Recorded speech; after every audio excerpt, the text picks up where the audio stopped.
सुबह का समय था। गांव सूरजपुर पर हल्की हल्की धूप फैल चुकी थी।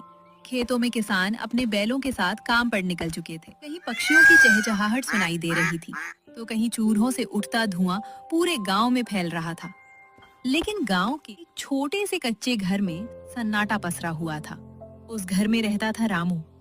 उम्र लगभग 30 साल, चेहरे पर मेहनत की लकीरें और आंखों में अपने परिवार के लिए कुछ कर गुजरने का सपना। रामू रोज सुबह सूरज निकलने से पहले उठ जाता था। उसने पुराने गमछे से अपना चेहरा पोंछा, फटी हुई चप्पल पहनी और बाहर निकलने लगा। तभी उसकी पत्नी सीता ने आवाज लगाई, सुनो जी, आज घर में बस थोड़ा सा आटा बचा है।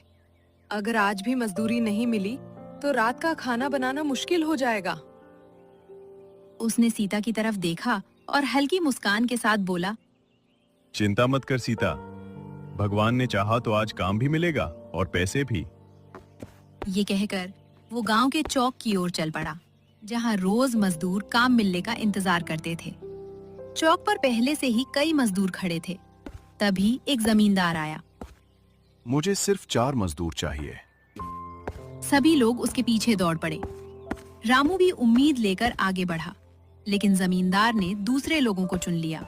रामू की उम्मीद एक बार फिर टूट गई। वो मायूस होकर वहीं बैठ गया। उसका दोस्त छोटू उसके पास आया। क्या हुआ रामू? रामू ने गहरी सांस ली। आज भी काम नहीं छोटू ने मिला। उसके कंधे पर हाथ रखा। हिम्मत मत हार, मेहनत करने वाले की किस्मत एक दिन जरूर बदलती है। रामू ने हल्की मुस्कान दी, लेकिन उसके मन में चिंता बढ़ती जा रही थी। दोपहर तक उसे कोई काम नहीं मिला। खाली हाथ वो घर लौट आया। घर पहुंचते ही उसकी छोटी बेटी गुड़िया दौड़कर उससे लिपट गई। पापा, आज क्या लाए? रामू ने जेब टटोली। जेब पूरी तरह खाली थी। उसने बेटी के सिर पर हाथ फेरते हुए कहा, बेटा, आज कुछ नहीं ला पाया। गुड़िया मासूमियत से बोली, पापा, सामने वाले घर में आज मटन बना है। उसकी खुशबू हमारे घर तक आ रही है। मुझे भी मटन खाना है। ये सुनते ही रामू की आंखें झुक गईं। उसके पास इतना पैसा भी नहीं था कि आधा किलो मटन खरीद सके। सीता ने तुरंत बात संभाली। गुड़िया, जब तुम्हारे पापा पैसे कमाएंगे तब हम भी मटन बनाएंगे। गुड़िया चुपचाप अंदर चली गई। रामू बरामदे में बैठ गया। उसकी आंखों में आंसू थे।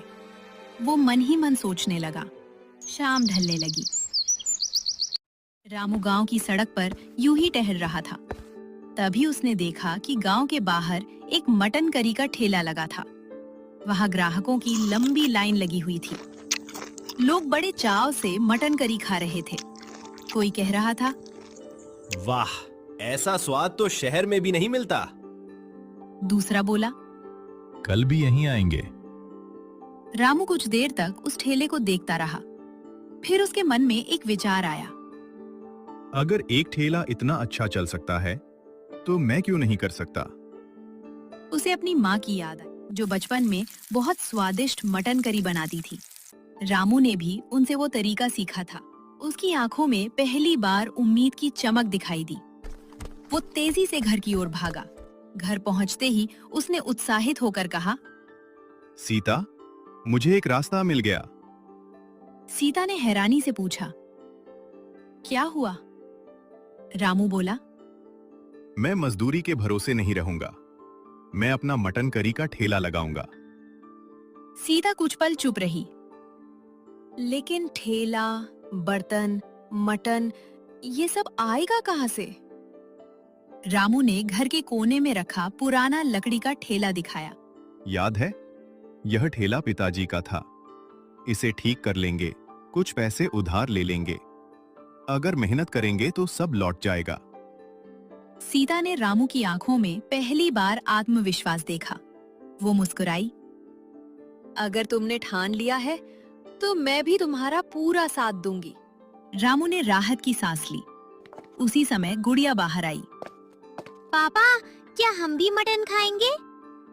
हाँ बेटा, बहुत जल्द तुम अपने पापा के हाथ की सबसे स्वादिष्ट मटन करी खाओगी। गुड़िया खुशी से हंस पड़ी। रात गहरा चुकी थी। लेकिन उस छोटे से घर में आज पहली बार उम्मीद की रोशनी जल रही थी। रामू बाहर निकला। उसने पुराने ठेले पर जमी धूल साफ की, टूटे हुए पहिए को ध्यान से देखा और मन ही मन बोला। कल से मेरी नई जिंदगी शुरू होगी। उसे बिल्कुल भी अंदाजा नहीं था कि उसके इस छोटे से फैसले से पूरे गांव की किस्मत बदलने वाली है और साथ ही कई दुश्मन भी पैदा होने वाले हैं। अगली सुबह सूरज निकलने से पहले ही रामू की आंख खुल गई। आज उसके चेहरे पर कई दिनों बाद उत्साह दिखाई दे रहा था। उसने जल्दी से नहाकर भगवान के सामने हाथ जोड़े और बोला, हे भगवान, आज मेरी मेहनत की पहली परीक्षा है, बस मेरी लाज रख लेना। सीता भी उठ चुकी थी। उसने चूल्हा जलाया और बोली, सुनो, पहले बाजार से सामान ले आओ, मैं तब तक मसालों की तैयारी करती हूँ। रामू ने जेब से पुराने कपड़े में बंधे कुछ नोट निकाले। ये पैसे उसने अपने दोस्त छोटू से उधार लिए थे। रकम बहुत कम थी, लेकिन उसके सपने बहुत बड़े थे। वो साइकिल लेकर बाजार पहुंचा। वहां उसने आधा किलो ताजा मटन, प्याज, टमाटर, अदरक, लहसुन और कुछ मसाले खरीदे। पैसे बचाने के लिए उसने हर दुकान पर मोल भाव किया। दुकानदार हंसते हुए बोला, रामू, लगता है आज कोई बड़ा काम शुरू कर रहा है। रामू मुस्कुराया। हाँ भैया, अगर भगवान ने चाहा तो अब मजदूरी नहीं, अपना ठेला चलाऊंगा। सामान लेकर वो घर लौटा। सीता ने सिलबट्टे पर ताजे मसाले पीसे। रामू ने बड़े प्यार से मटन को मसालों में मिलाया और धीमी आंच पर पकाने लगा। करीब 2 घंटे बाद मटन करी की ऐसी खुशबू उठी कि पड़ोस के लोग भी घर के बाहर झांकने लगे। एक बुजुर्ग महिला बोली, अरे सीता, आज तो बड़े होटल जैसी खुशबू आ रही है। सीता मुस्कुराकर बोली, आज से रामू अपना मटन करी का ठेला शुरू कर रहे हैं। रामू ने पुराना ठेला साफ किया। उस पर लाल रंग से एक बोर्ड लगाया, रामू मटन करी वाला। ठेले पर चमचमाते बर्तन सजाए गए। गर्मा गर्म मटन करी बड़े भगोने में रखी गई। रामू ने ठेले को गांव के मुख्य चौराहे पर लगाया। शुरुआत में लोग दूर खड़े होकर सिर्फ देख रहे थे। एक युवक बोला, अरे, ये तो वही रामू है जो मजदूरी करता था, अब मटन बेचेगा। दूसरा हंसकर बोला, देखते हैं कितनी देर चलता है इसका ठेला। रामू ने किसी की बात का जवाब नहीं दिया। वो चुपचाप ग्राहकों का इंतजार करता रहा।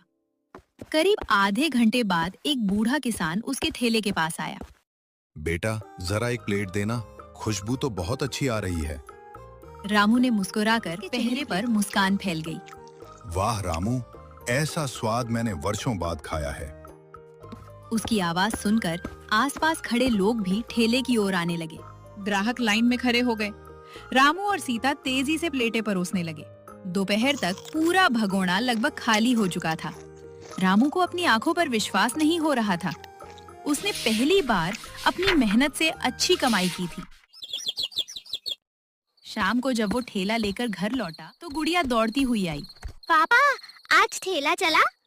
रामू ने मुस्कुराकर जेब से कुछ नोट निकाले और बेटी के हाथ में रख दिए। देखो बेटा, ये हमारी मेहनत की पहली कमाई है। गुड़िया खुशी से उछल पड़ी। सीता की आंखों में भी खुशी के आंसू आ गए। उस रात कई दिनों बाद पूरे परिवार ने पेट भरकर खाना खाया। लेकिन उसी समय गांव के दूसरे छोर पर बैठे एक आदमी के चेहरे पर गुस्सा साफ दिखाई दे रहा था। वो था लाला भैरव सिंह, जो वर्षों से गांव में मटन बेचकर मोटा मुनाफा कमा रहा था। उसके नौकर ने आकर कहा, मालिक, आज गांव के आधे ग्राहक रामू के ठेले पर चले गए। भैरव ने मेज पर जोर से हाथ मारते हुए कहा, एक मजदूर मेरी बराबरी करेगा? नहीं, बिल्कुल नहीं। तभी उसका वफादार नौकर आगे बढ़ा और धीमी आवाज में बोला, मालिक, कहो तो अभी उसी का ठेला तोड़ दूं, एक ही दिन में उसकी सारी अकड़ निकाल दूं। भैरव सिंह ने हाथ उठाकर उसे रोक दिया और चेहरे पर हल्की सी खतरनाक मुस्कान लाते हुए कहा। भैरव सिंह ने हाथ उठाकर उसे रोक दिया और चेहरे पर हल्की सी खतरनाक मुस्कान लाते हुए कहा, नहीं, अभी नहीं। अगर आज ही ठेला तोड़ दिया तो पूरे गांव को हम पर शक हो जाएगा। पहले उसे थोड़ा और ऊपर चढ़ने दो, फिर ऐसा वार करेंगे कि वो दोबारा कभी ठेला लगाने की हिम्मत नहीं करेगा। नौकर मुस्कुराया। अगले दिन सुबह रामू पहले से भी ज्यादा उत्साह के साथ उठ गया। उसने भगवान का नाम लिया और सीता से कहा, आज कल से भी ज्यादा मटन बनाते हैं। अगर कल जैसी भीड़ आई तो सारा माल जल्दी खत्म हो जाएगा। सीता मुस्कुराई। आज मैंने मसाले भी ज्यादा तैयार कर दिए हैं, बस भगवान की कृपा बनी रहे। दोनों ने मिलकर सुबह सुबह ताजा मटन करी तैयार की। खुशबू पूरे मोहल्ले में फैल गई। रामू ठेला लेकर गांव के चौराहे पर पहुंच गया, लेकिन आज वहां का माहौल कुछ अलग था। कुछ लोग दूर खड़े होकर आपस में बातें कर रहे थे, पर कोई भी ठेले के पास नहीं आ रहा था। रामू ने एक आदमी से हैरानी से पूछा, क्या बात है, आज सब इतने चुप क्यों हैं? तभी उसका दोस्त छोटू दौड़ता हुआ आया। रामू, बड़ी मुसीबत हो गई। लाला भैरव सिंह पूरे गांव में अफवाह फैला रहा है कि तुम्हारा मटन खराब है। रामू ये सुनकर कुछ पल के लिए चुप रह गया। उसी समय एक आदमी अपने परिवार के साथ ठेले के पास आया, लेकिन गांव के 2 लोग उसे रोकते हुए बोले, अरे मत खाओ, सुना है इसका मटन खराब है। वो परिवार बिना कुछ खरीदे वापस लौट गया। रामू का दिल टूट गया। उसने आसमान की ओर देखा और मन ही मन बोला, मैंने तो किसी का बुरा नहीं किया, फिर मेरे साथ ऐसा क्यों हो रहा है? रामू ने हार नहीं मानी। उसने एक कड़ाही में गर्मा गर्म मटन करी निकाली और जोर से आवाज लगाई, जो भी खाना चाहे पहले चखकर देख ले। अगर स्वाद पसंद ना आए तो पैसे मत देना। रामू की बात सुनकर एक बुजुर्ग किसान आगे आया। उसने एक निवाला खाया और मुस्कुराते हुए बोला, जिसने भी ये अफवाह फैलाई है वो झूठ बोल रहा है। रामू की मटन करी तो पहले से भी ज्यादा स्वादिष्ट है। धीरे धीरे दूसरे लोग भी आगे आने लगे। कुछ ही देर में फिर से ठेले पर भीड़ लग गई। दूर खड़ा लाला भैरव सिंह ये सब देख रहा था। उसके चेहरे पर गुस्सा साफ दिखाई दे रहा था। उसने अपने 2 आदमियों से कहा, अफवाह से कुछ नहीं हुआ। अब ऐसा खेल खेलेंगे कि रामू का ठेला हमेशा के लिए बंद हो जाएगा। दोनों गुंडों ने सिर हिलाया और रात होने का इंतजार करने लगे। उधर रामू पूरे दिन की बिक्री से खुश था। उस रात रामू और उसका परिवार दिन भर की मेहनत के बाद गहरी नींद में सो रहा था। लेकिन गांव के बाहर पुराने बरगद के पेड़ के नीचे लाला भैरव सिंह अपने 2 गुंडों के साथ खड़ा था। भैरव ने गुस्से में कहा, जब तक रामू का ठेला चलता रहेगा मेरे ग्राहक वापस नहीं आएंगे। आज रात उसका खेल हमेशा के लिए खत्म कर दो। दोनों गुंडों ने सिर हिलाया और अंधेरे का फायदा उठाते हुए रामू के ठेले की तरफ बढ़ गए। उन्होंने ठेले को धक्का देकर पलट दिया। मटन का बड़ा भगोना जमीन पर गिरकर टूट गया। बर्तन इधर उधर बिखर गए और ठेले का एक पहिया भी टूट गया। अब देखता हूँ कल कैसे मटन बेचता है। तीनों वहां से भाग गए। अगली सुबह रामू हमेशा की तरह मुस्कुराते हुए ठेले के पास पहुंचा, लेकिन सामने का नजारा देखकर उसके पैरों तले जमीन खिसक गई। उसका ठेला पूरी तरह टूटा पड़ा था। बर्तन मिट्टी में बिखरे हुए थे। ये किसने किया? तभी सीता और गुड़िया भी वहां पहुंच गई।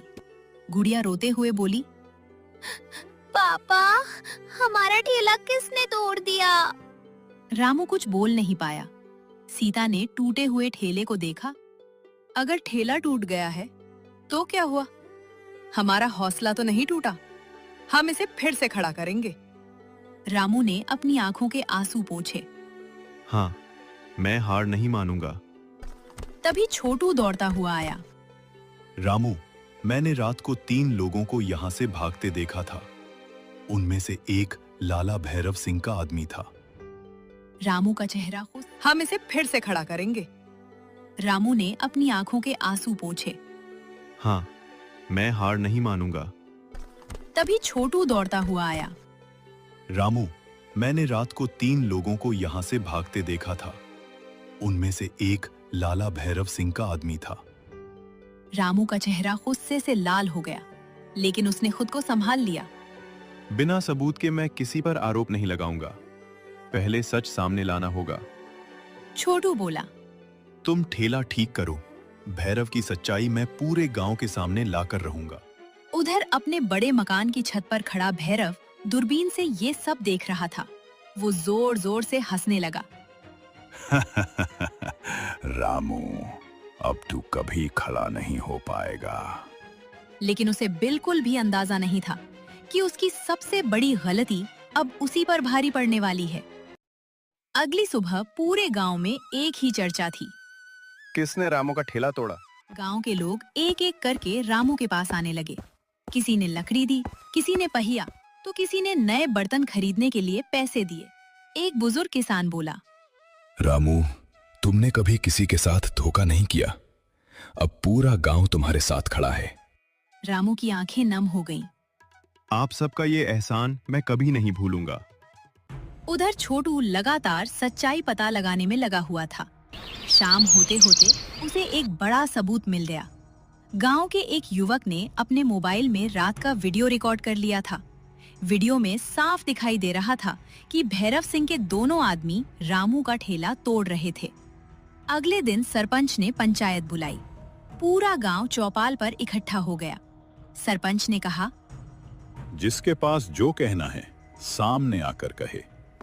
तभी छोटू आगे बढ़ा। सरपंच जी, पहले ये वीडियो देखिए। वीडियो चलते ही पूरे गांव में सन्नाटा छा गया। भैरव सिंह के दोनों गुंडे रंगे हाथों पकड़े गए। सरपंच ने सख्त आवाज में पूछा, भैरव, अब क्या कहना है? भैरव का सिर शर्म से झुक गया। कुछ देर चुप रहने के बाद उसने सच कबूल कर लिया। हाँ, मैंने ही जलन में ये सब करवाया था। मुझे लगा था कि रामू की वजह से मेरा कारोबार खत्म हो जाएगा। गांव वाले गुस्से से भर उठे, लेकिन रामू आगे आया और बोला, सरपंच जी, मुझे बदला नहीं चाहिए। बस इतना चाहता हूँ कि आगे से गांव में कोई गरीब मेहनत करके आगे बढ़े तो उसे रोका ना जाए। रामू की बात सुनकर पूरा गांव तालियों से गूंज उठा। सरपंच ने फैसला सुनाया, भैरव सिंह, तुम पूरे गांव से माफी मांगोगे और रामू के ठेले का सारा नुकसान भरोगे।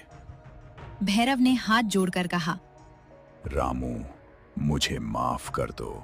रामू ने मुस्कुराकर उसका हाथ पकड़ लिया। गलती मान लेने वाला इंसान बुरा नहीं होता। उम्मीद है अब तुम भी ईमानदारी से काम करोगे। कुछ दिनों बाद रामू का नया ठेला पहले से भी ज्यादा सुंदर बन गया। उसके ऊपर बड़े अक्षरों में लिखा था, रामू मटन करी वाला, स्वाद जो दिल जीत ले। अब रोज गांव ही नहीं, आसपास के गांवों से भी लोग उसकी मटन करी खाने आने लगे। रामू की कमाई बढ़ने लगी। उसने अपनी बेटी गुड़िया का अच्छे स्कूल में दाखिला कराया, अपने कच्चे घर की जगह पक्का घर बनवाया और हर रविवार गरीब लोगों को मुफ्त में खाना खिलाने की शुरुआत की।